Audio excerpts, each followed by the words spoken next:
ونصلي على رسوله الكريم أما بعد فأعوذ بالله من الشيطان الرجيم بسم الله الرحمن الرحيم وشروه بثمن بخس دراهم معدودة وكانوا فيه من الزاهدين صدق الله العلي العظيم. محترم عزیز بزرگوں اور دوستوں، انشاءاللہ آج حضرت یوسف علیہ السلام کے واقعے کو مکمل کرنے کی میں کوشش کروں گا. اس کے بعد ختم کے بعد تو تفسیر کا سلسلہ نہیں رہتا، مستقل بیانات کے لیے میں یہاں وہاں چلے جاتا ہوں، جس کی وجہ سے اگر چھوٹ گیا تو کمی رہ جائے. تو غرض ہم کہاں تھے؟ حضرت یوسف علیہ السلام کے کل اس واقعے پر ہم بحث و مباحثہ کر رہے تھے کہ آپ کو اللہ نے ان 11 دروازوں میں سے کیسے بچایا اور اس بچے نے کیا گواہی دی، اور اس کے بعد اللہ نے وہ زندان میں کتنے دن رہے، پھر اس کے بعد خواب کی تعبیر، پھر اس کے بعد خواب کی تعبیر کے بعد بادشاہ کا اپنے دربار میں بلانا، دربار میں بلا کر حضرت یوسف علیہ السلام کو ان 11 سالوں کے لیے مال جمع کرنا، اور 11 سالوں میں جو قحط سالی کے سال آئیں گے اس میں کیسے مال کی حفاظت کرنا، حضرت یوسف علیہ السلام ہی کو ذمہ دار بنا دیا تھا. کل یہاں تک بات چلی تھی. حضرت یوسف علیہ السلام جب ایک ذمہ داری پر فائز ہو گئے تو حضرت یوسف علیہ السلام 11 سال تک اس مال کو جمع کرتے رہے، گوداموں میں مال جمتا رہا. اس کے بعد اس زمانے میں جو بھی سونے کا سکہ چلتا تھا، جو رائج تھا اس زمانے میں، وہ 1 آنا یا 2 آنا دے کر وہ سونے کے سکوں سے لوگ اتنا اناج خریدتے، فری کو کسی نہیں ملتا تھا. جو محتاج تھے، جو روڈ کے تھے، ان کو الگ تھا بادشاہ کی طرف سے، جن کے پاس تھا ان کو پیسوں پر اناج ملتا تھا. اب بولتے نہیں جیسے کرو گے ویسے پاؤ گے، جیسی کرنی ویسی کرنی. سمجھ میں آ رہی بات؟ جن بھائیوں نے حضرت یوسف علیہ السلام کو کنویں میں پھینکا تھا، اب وقت آ گیا ہے وہی اناج لینے کے لیے کس کے پاس آ رہے ہیں؟ بادشاہ کے پاس آ رہے ہیں. اب سلسلہ چلا، 11 سال ہو گئے. اب بھائیوں نے کہا کہ اب مصر کے بادشاہ نے کہا ہے اب جو بھی اناج لینا ہے ہمیں تمام بھائیوں کو جانا پڑے گا. سلسلہ چلتا رہا. یہ 11 بھائی میں سے 10 بھائی یہ نکلے اور اپنے اونٹوں کے ساتھ، سامانوں کے ساتھ، تاکہ اناج لے کر آئیں اور گھروں کے اندر اسے کھائیں پیئیں. یہ بھائی نکلنے کے بعد جیسے وہاں پر پہنچے، حضرت یوسف علیہ السلام نے جیسے بھائیوں کو دیکھا تو وہ یادیں تازہ ہو گئی. ایک انسان 6 مہینوں کے بعد ملتا ہے، ماں ملنے کے لیے بےتاب ہو جاتی ہے. بھائی تو بھائی ہیں، سوتیلے ہی بھائی ہیں، لیکن بھائی بھائی ہوتا ہے. تو حضرت یوسف علیہ السلام نے ان بھائیوں کو لائن میں کھڑتے ہوئے دیکھا تو کہا کہ اناج لینے آئے ہوئے، ان کو معلوم نہیں ہے کہ یہی ہمارا یوسف ہے جو سلطنت پر فائز ہے، جو مصر کی بادشاہ کی کرسی پر حضرت یوسف علیہ السلام کا راج چل رہا ہے. حضرت یوسف علیہ السلام کے بھائیوں نے کہا اناج لینے کے لیے آئے ہیں. تو حضرت یوسف علیہ السلام کو معلوم تھا کہ ان سے بھی ایک چھوٹا بھائی تھا جن کا نام بنیامین تھا. کہا کہ جاؤ اپنے بھائی کو لے کر آؤ تبھی اناج دیں گے. تو یہ پریشان ہو گئے. ابا جان یوسف کے جانے کے بعد بنیامین کو اپنے سینے سے لگا کر رکھتے ہیں، اپنے دل سے لگا کر رکھتے ہیں. اگر یہ بھی جدا ہو گئے تو ابا ہرگز نہیں بھیجیں گے. اصرار کیا تو وہاں کے وزیروں نے کہا کہ بادشاہ کا یہی فیصلہ ہے، اگر اپنے بھائی کو لے کر آؤ گے تبھی اناج ملے گا. تو حضرت یوسف علیہ السلام کی اس بات کی کہنے پر بھائی پھر واپس گئے. جانے کے بعد ابا سے کہا حضرت یعقوب علیہ السلام سے کہ آپ کیا کیجئے، بنیامین کو ہمارے ساتھ بھیجیے. تو ابا نے کہا کہ ہرگز نہیں بھیجوں گا، تم نے ایسے ہی یوسف کو قتل کرنے کے بہانے سے لے کر گئے تھے اور میرے بچے کو کہیں اور ڈال کر آ گئے، کہا کہ بھیڑیا نے کھا لیا ہے، فلاں نے کھا لیا ہے۔ تو حضرت یوسف علیہ السلام کی یاد مجھے ابھی یاد آ رہی ہے، اس لیے بنیامین کو نہیں بھیجوں گا۔ تو بھائیوں نے کہا کہ اب نہیں بھیجیں گے، ہم تو بھوکے مر جائیں گے، ہمارے پاس اناج نہیں ہوگا، پانی پی کر زندگی گزارنا پڑے گا، فاقے کی زندگی ہے۔ تو حضرت یعقوب علیہ السلام نے کسی طرح اپنے اس بیٹے کو بھی بھیجا جن کا نام بنیامین تھا۔ تو جیسے ہی بھیجا تو پھر یہ مصر کے بادشاہ کے دربار میں پہنچے، حضرت یوسف علیہ السلام کے ملا اور جا کر جیسے اپنے بھائی کو دیکھا، ان سے دیکھ کر حضرت یوسف علیہ السلام کی آنکھوں سے آنسو نکل پڑے۔ عجیب منظر ہے، اللہ بھی دیکھ رہا ہے، جن بھائیوں نے کنویں میں دشمنی سے ڈالا تھا آج وہی بھائی سامنے بیٹھے ہوئے ہیں۔ آج ہمارا معاملہ کیا ہے؟ کسی کو 1000 روپے دیتے ہیں، کسی کو چندہ دیتے ہیں، مدرسے والے کو چندہ دیتے ہیں، کہتے ہیں السلام علیکم، خیریت ہے۔ راستے میں جو رمضان میں اکثر مولوی صاحبوں سے سنا ہوں میں، کوئی سامنے سے جا رہا ہے، چندہ دیا ہے مسجد کو، سلام کر کے نہیں کہتے تو بھی گریٹان دیکھو بھائی رمضان میں کیسا ہے، رمضان کے بعد بدل گئی تک۔ زمانہ ایسا چل رہا ہے، لوگ 1000 روپے خرچ کرتے ہیں، لوگوں کو چاہیے کہ اس کا مجھے یہ پیسے دینے کے بعد اس کے پیچھے کا جو ہے سلام پیام مجھے ملے۔ اللہ امت کی حفاظت فرمائے۔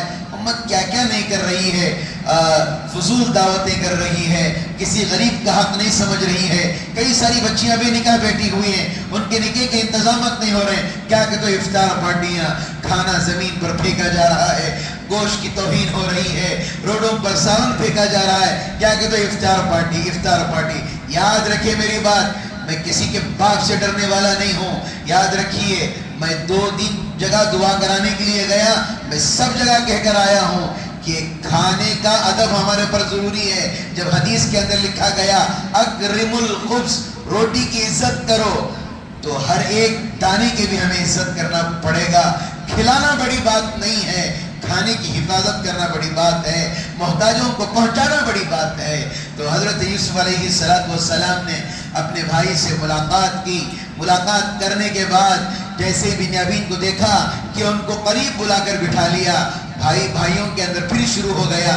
دیکھو بھائی، ایک تو یوسف تھا، وہ ہر ایک کے قریب ہو جاتا تھا، ابا کے بہت قریب تھا، لیکن بنیامین ہے جس کو مصر کے بادشاہ اپنے قریب لا کر بٹھا رہے ہیں، کیا ماجرا ہے؟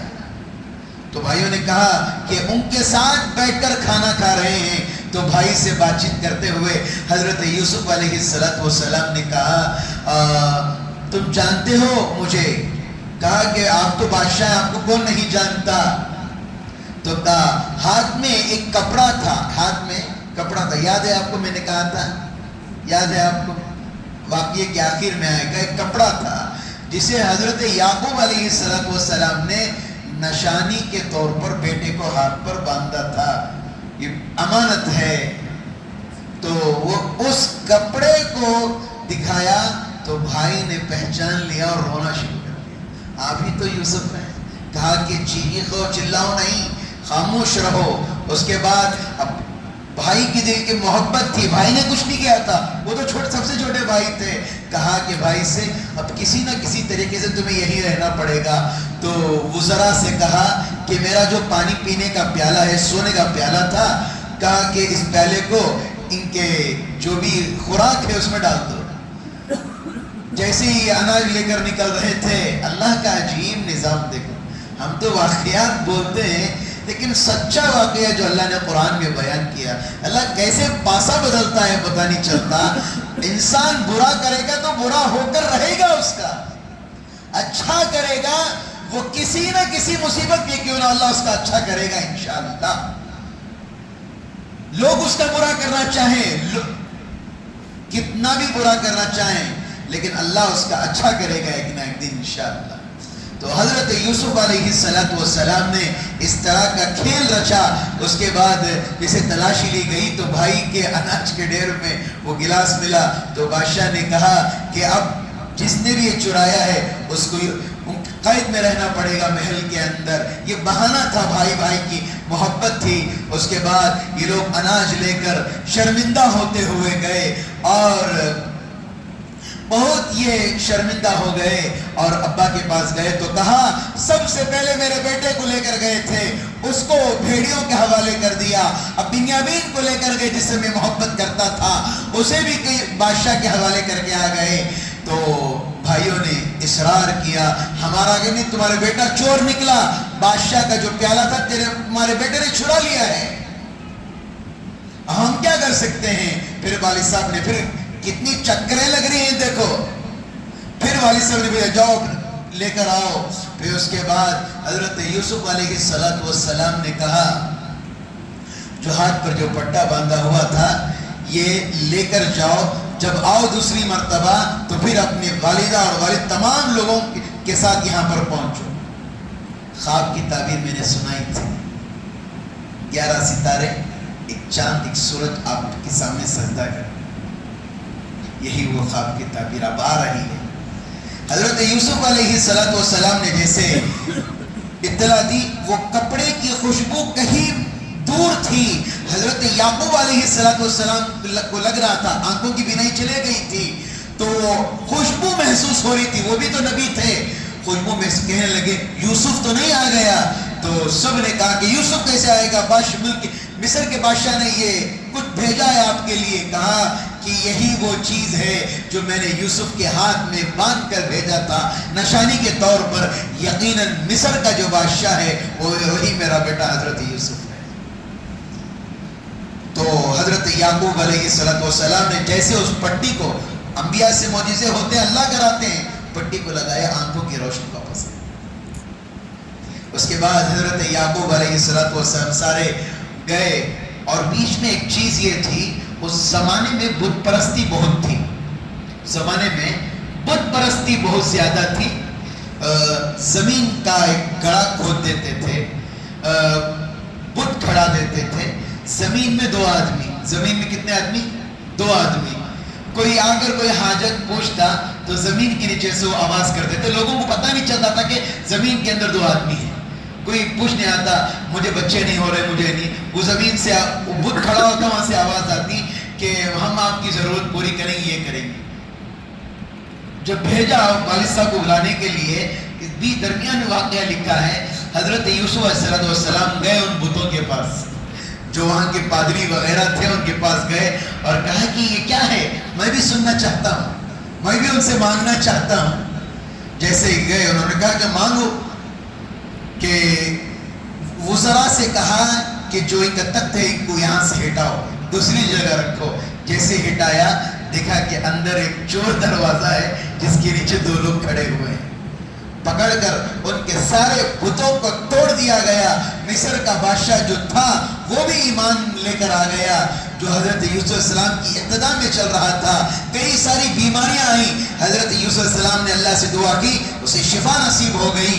اس کے بعد جب بھائی آئے تو بھائیوں سے کہا کیا تم مجھے جانتے ہو, وہی میں یوسف ہوں جن کو آپ لوگوں نے کنویں میں ڈالا تھا. اس کے بعد تمام پادری لوگ کھڑے ہو کر دیکھ رہے ہیں, تمام لوگوں نے کیا کیا, حضرت یوسف علیہ السلام کو سجدہ کیا, نبی تسلیم کیا. اس کے بعد اب آخر میں ایک مدعا یہ ہے, اب زلیخا تو بوڑھی ہو گئی تھی. زلیخا کون, زلیخا یاد ہے, بوڑھی ہو گئی تھی. اللہ کی کرامت دیکھی, حضرت یوسف السلام کا ایک نکاح ہو چکا تھا, اللہ چاہے تو کیا نہیں کر سکتے. بوڑھی ہو گئی تھی تو اس نے آ کر معافی مانگی, جو یوسف علیہ السلام زندان میں تھے یہ میری وجہ سے تھے, میں گنہگار ہوں, مجھے معاف کر دیجئے. پادریوں نے کہا کہ آپ کی خدا کے اندر اتنی طاقت ہے تو جو زلیخا کی آنکھوں کی بینائی چلے گئی ہے اسے واپس لا کر دکھاؤ.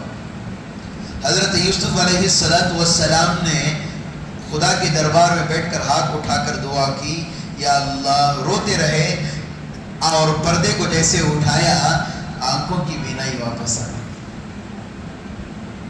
آج بابا یہاں کرتے ہیں, پردہ ڈال کر چیک کرتے ہیں, کیا کہتے کتنے روپے ہیں, کیا روپے ہیں, نہیں آج کل ہو رہا ہے. لوگ یقین کر کے ان کے پاس بھی جاتے بھی ہیں.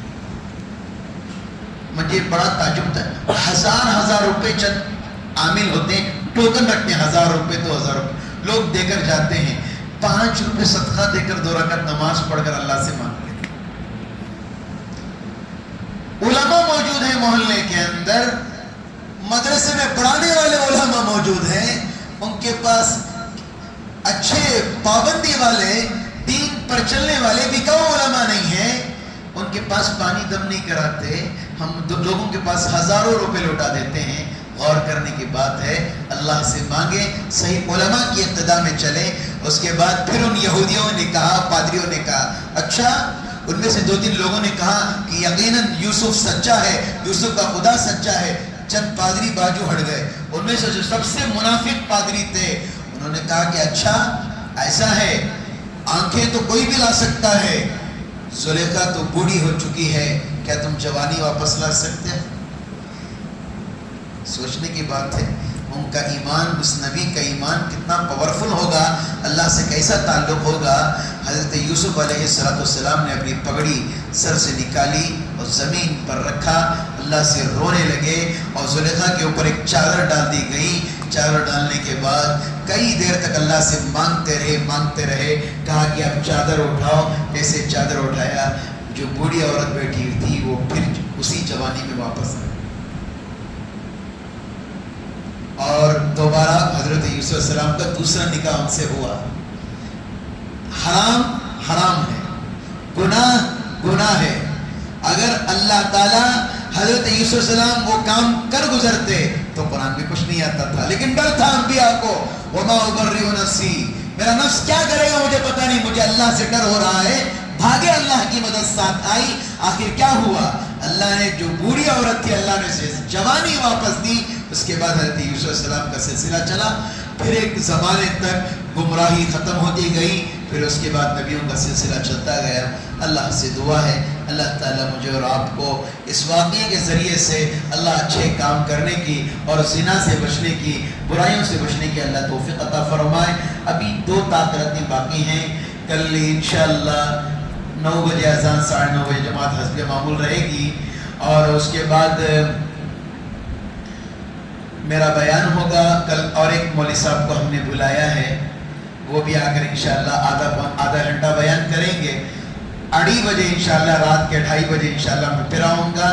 انشاءاللہ کچھ نصیحتیں ہوں گی, دعا ذکر کی مجلس لگے گی.